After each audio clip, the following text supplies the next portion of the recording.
কেউ পরিসরে আ, কেউ লিখিয়ে বি, কেউ শিখিয়ে আলিফ বা তা। আমরা শিখি লিখি আর পড়ি, সুন্দর জীবন যেন গড়ি। ও ও সুন্দর জীবন যেন গড়ি। নীলফামারী ডোমারে প্রথম শ্রেণী থেকে পঞ্চম শ্রেণীর শিক্ষার্থীদের বৃত্তি পরীক্ষা অনুষ্ঠিত হয়েছে। উৎসাহ এবং উদ্দীপনার মধ্য দিয়ে সুন্দর পরিবেশে শিশুরা তাদের পরীক্ষা সম্পন্ন করেন। আনিসুজ্জামান মানিকের ভিডিও চিত্রে বিশেষ প্রতিবেদন। শনিবার 21শে ডিসেম্বর সকাল 10টা থেকে শুরু করে দুপুর 1টা পর্যন্ত ডোমার শহীদ স্মৃতি মডেল সরকারি প্রাথমিক বিদ্যালয় এবং গোমনাতি বহুমুখী উচ্চ বিদ্যালয়ের 2টি কেন্দ্রে 510 জন ছাত্রছাত্রী পরীক্ষায় অংশগ্রহণ করেন। আমরা শিখি লিখি আর পড়ি, সুন্দর জীবন যেন গড়ি। কেন্দ্র সচিবের দায়িত্ব পালন করেন ডোমার আইডিয়াল একাডেমির অধ্যক্ষ মাওলানা মোসলেহউদ্দিন শাহ কোরাইশি এবং আমবাড়ি ওএসএস কিলার গার্ডেনের অধ্যক্ষ মমিনুর রহমান ডালিম। আমরা 2024-এর প্রথম শ্রেণী থেকে পঞ্চম শ্রেণী পর্যন্ত ডোমার শহীদ স্মৃতি কেন্দ্রে বৃত্তি পরীক্ষা নিচ্ছি।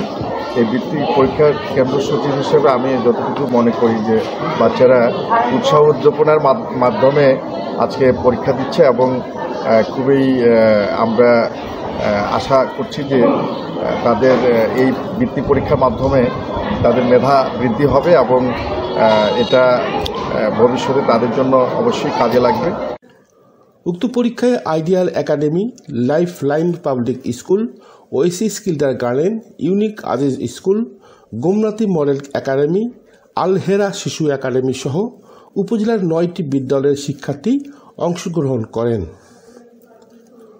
পরীক্ষা কেন্দ্রে ইউনিক আজিজ স্কুলের প্রধান শিক্ষক রাজিবুল ইসলাম বাপ্পি, লাইফ লাইন পাবলিক স্কুলের পরিচালক আতাউর রহমান, আইডিয়াল একাডেমির উপাধ্যক্ষ আবুল কালাম আজাদ, সহকারী শিক্ষক মাহবুব আলম, শাহিনুর রহমান, আল হেরা শিশু একাডেমির অধ্যক্ষ আকবর আলী, গোমনাতি মডেল একাডেমির অধ্যক্ষ মিজান আহমেদ সহ অনেকেই উপস্থিত ছিলেন। শিক্ষার মান উন্নয়নে শিশুদের মেধাবী করে গড়ে তুলতে সকলের সহযোগিতা এবং দোয়া কামনা করেন কেন্দ্র সচিব মাওলানা মোসলেহউদ্দিন শাহ কোরাইশি। আমার শহীদ স্মৃতি মডেল সরকারি প্রাথমিক বিদ্যালয় কেন্দ্রে 5টি স্কুল অংশগ্রহণ করছে। এখানে 275 জন ছাত্রছাত্রী পরীক্ষা দিচ্ছে।